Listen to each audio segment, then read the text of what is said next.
विद्येविना मती गेली, मतीविना नीती गेली, नीतीविना गती गेली, गतीविना वित्त गेले, वित्तविना शूद्र खचले, इतके अनर्थ एका अविद्येने केले. आज मी तुम्हाला सत्यशोधक चित्रपटाचे समीक्षण सांगणार आहे.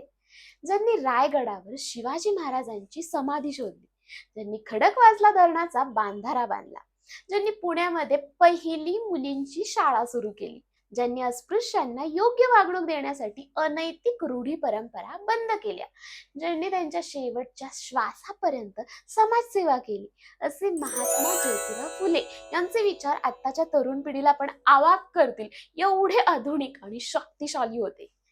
ज्योतिराव फुलेंनी त्यांची पत्नी सावित्रीबाई फुले यांना शिकवले आणि त्यानंतर सावित्रीबाई मुलींच्या शिक्षिका झाल्या. पण यासाठी त्यांना कौतुकाची थाप मिळाली नाही, तर शेणाचा मार आणि दगडांचे वार त्यांना सहन करावे लागले. सावित्रीबाईंमुळे कितीतरी मुली शिकू लागल्या, त्यांना शिक्षणाची आवड वाटू लागली, त्या स्वतःला व्यक्त करू लागल्या, अगदी माझ्यासारख्या. पुणे हे भाग्यशाली शहर आहे. पुण्यामध्ये बऱ्याच दिग्गजांच्या कामाचा शुभारंभ झाला. पुण्यामध्येच फुले दाम्पत्यांनी ही समाज सुधारणेची चळवळ सुरू केली. आज पुण्यात पुणे विद्यापीठाचे नाव सावित्रीबाई फुले विद्यापीठ आहे.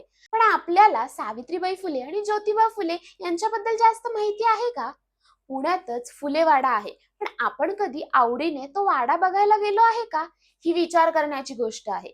या महात्म्याचे महात्म्य या चित्रपटात दाखवले आहे. महात्मा फुले म्हटले की आपल्याला शिक्षण आणि मुलींची शाळा एवढंच डोळ्यासमोर येते. पण महात्मा फुलेंचे काम हे खूप व्यापक होते. त्यांनी विधवांचे प्रश्न, शेतकऱ्यांचे प्रश्न, देवदासी प्रथेला विरोध अशा विविध महत्वाच्या प्रश्नांवरती भाष्य केलं होतं.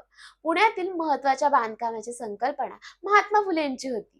त्यांनी शेतकऱ्यांचे आसूड सारखी अन्यायावर भाष्य करणारी पुस्तके लिहिली. त्यांनी सत्यशोधक समाज ही नवीन संकल्पना सुरू केली.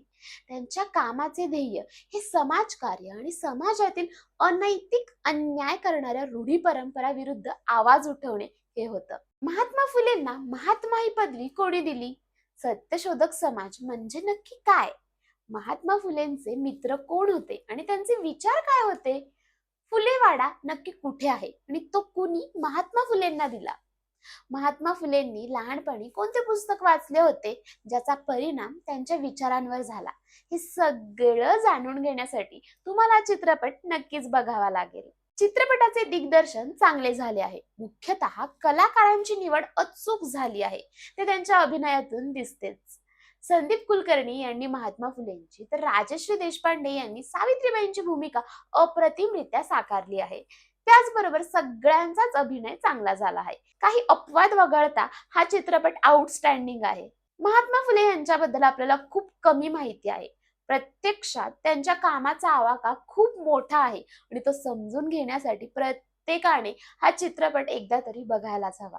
तुम्हाला या चित्रपटाचं समीक्षण कसं वाटलं ते मला कमेंट मध्ये सांगा. आणि तुम्हाला जर असे वेगळे मराठी व्हिडिओज आवडत असतील तर गीताच्या मनातल्याला आत्ताच सबस्क्राईब करा. पुन्हा एकदा परत भेटूयात. तोपर्यंत बाय बाय.